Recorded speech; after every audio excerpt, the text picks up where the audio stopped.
menjelang pemilu akan ada kebaikan yang terbagi-bagi. Tetapi catatan yang harus dilakukan, kita adalah misionaris.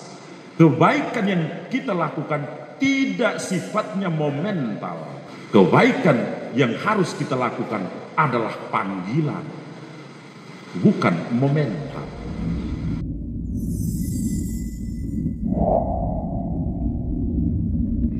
Bapak Ibu, saudara-saudari, kita semua keluarga umat Allah yang terkasih di dalam Tuhan. Kita renungkan bersama sabda Tuhan yang baru saja kita dengar ini. Injil mengetengahkan kepada kita Injil Markus. Tahun B berarti Injil yang dibacakan setiap hari Minggu itu adalah Injil Markus. Beberapa minggu ini diketengahkan kepada kita tentang tempat yang bernama Kapernaum. Di sana menjadi markas utama Yesus mengajar, menghadirkan kerajaan Allah. Yesus menyerukan di sana, waktunya telah genap. Bertobatlah dan percayalah pada Injil.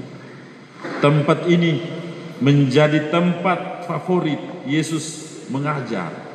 Di sana ia memanggil murid-muridnya yang pertama, Petrus, Andreas, Yakobus, Yohanes. Di sana ia panggil murid-murid pertama ini untuk terlibat di dalam karya pewartaannya.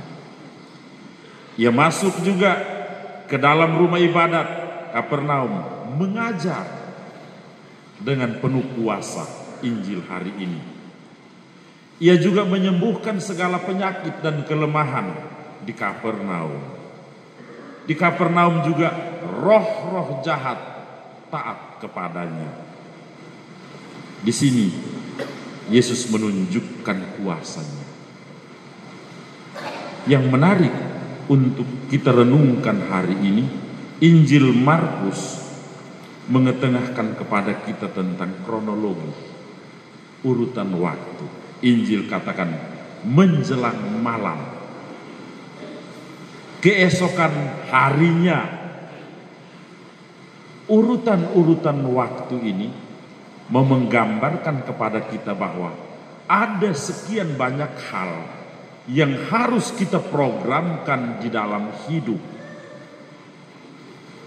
Menjelang malam, Yesus buat apa? Keesokan harinya, Yesus buat apa? Ada berbagai macam program, ada berbagai macam hal yang harus kita desain, kita rancang, lalu kita lakukan di dalam hidup. Injil hari ini mengetengahkan kepada kita bagaimana Yesus menyembuhkan ibu mertua Simon dengan menyentuh tangan dan ibu mertuanya sembuh. Yang hilang akhir-akhir ini adalah sentuhan.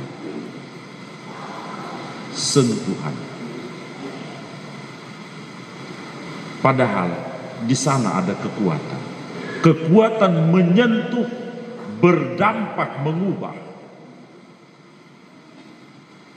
Ibu memegang tangan anaknya yang belum berjalan. Dalam perjalanan waktu, kekuatan sentuhan mengubah anak itu berjalan. Guru memegang tangan si kecil itu yang semula tidak tahu menulis, karena kekuatan sentuhan dalam perjalanan waktu dia mulai membaca, menulis, menghitung dan mengarang. Kekuatan sentuhan Yesus menuntun, membimbing, mengarahkan sampai para domba menemukan sumber air yang tenang dan padang rumput yang hijau. Yang hilang dari kita adalah ketidaksanggupan kita untuk menyentuh dengan hati, sehingga pada akhirnya karena hati tidak diberi, upah yang selalu dituntut. Paulus jawab kita hari ini di bacaan kedua, upahku adalah tidak ada upah. Injil hari ini mengetengahkan kepada kita juga hal lain tentang hal yang harus kita lakukan di dalam hidup. Karena berbagai hal baik yang Yesus lakukan di Kapernaum, maka hari ini Yesus tampil sebagai maestro, guru sejati. Guru sejati. Menjelang malam, semua orang berbondong-bondong datang supaya disembuhkan. Yesus bekerja, Yesus bergiat. Menjelang pagi, ia ke tempat yang sepi. Yesus berdoa. Ini maestro, ini guru yang mengajar dengan teladan. Ia menyembuhkan orang-orang sakit, tetapi ia juga berdoa.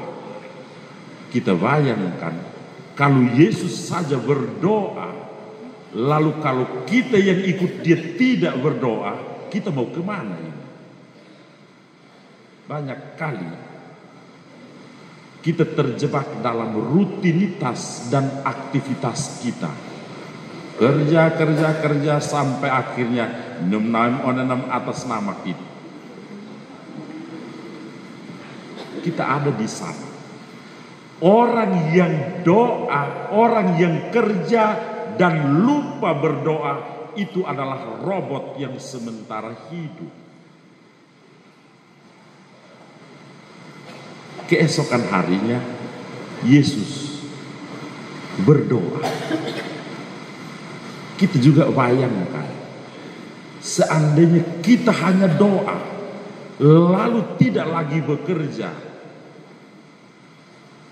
Kalau hanya doa dan tidak lagi bekerja, kita ini roh yang sementara bergentayangan.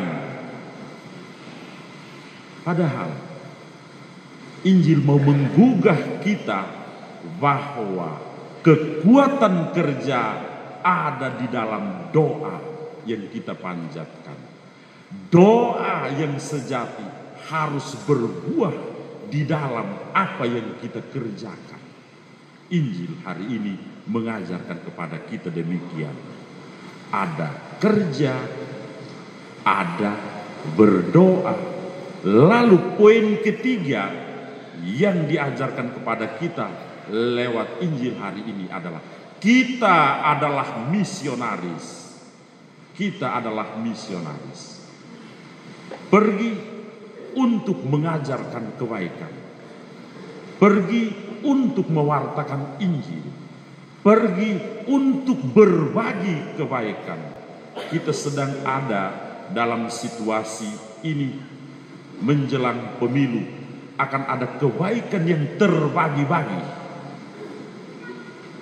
Tetapi catatan yang harus dilakukan, kita adalah misionaris. Kebaikan yang kita lakukan tidak sifatnya momental. Kebaikan yang harus kita lakukan adalah panggilan, bukan momental. Adalah panggilan di dalam hidup kita untuk terus berbuat baik. Berbuat baik dengan tenaga dalamnya ada di dalam doa. Injil mengatakan itu. Kalau ini kita tidak lakukan secara baik, kita akan terjebak di dalam apa yang disebut dengan rutinitas, dan kita hanya akan bergiat seperti robot tanpa roh. Kalau bekerja seperti robot tanpa roh, kita hanya akan lihat waktu akan tampil sebagai penguji terbaik. Kapan baterelo? Kapan baterelo? Karena ketiadaan roh. Kita ada di dalam situasi seperti ini. Maka Ayub bacaan pertama tadi dikatakan bahwa di dalam hidup Ada sekian banyak hal yang harus diupayakan, tetapi manusia selalu bergumul. Bukankah manusia harus bergumul di bumi? Hari-hari hidupnya seperti seorang upahan. Ayub ini tokoh legendaris yang selalu dikenal dalam kisah penderitaannya. Seolah-olah derita tiada akhir. Namun yang hebat dari Ayub, dia tahu bahwa derita ini harus dipersembahkan kepada Tuhan. Poin yang terakhir, kita harus bekerja. Ini tugas manusia yang hidup. Kita harus berdoa. Ini tugas manusia yang hidup. Kita adalah misionaris yang akan berhadapan dengan berbagai hal, termasuk seperti yang Ayub alami. Kita adalah misionaris yang bukan sifatnya momental. Kita misionaris karena kita dipanggil untuk terus berbuat baik. Kita saling mendoakan, kita saling meneguhkan. Para caleg, selamat berbuat baik, selamat berbuat baik. Ada 3 strategi, ada pra, ada ha, dan ada pos. Menjelang apa yang harus kita lakukan, tebarkanlah kebaikan. Ha, suara kita dipakai untuk memilih secara baik. Pos, kita juga bersedia untuk menerima apa yang menjadi hasil dari suara kita. Hindarkan hidup terkotak-kotak, karena kita tidak dibentuk dari kotak. Kita dipanggil sebagai misionaris untuk terus berbuat baik. Kebaikan yang kita lakukan tidak sifatnya momental, tapi kita dipanggil untuk terus berbuat baik. Itulah misionaris. Kita saling mendoakan, kita saling mendukung, kita dipanggil untuk tidak hanya bekerja, tetapi berdoa, karena kita adalah misionaris. Selamat hari Minggu, Tuhan mencintai kita. Amin.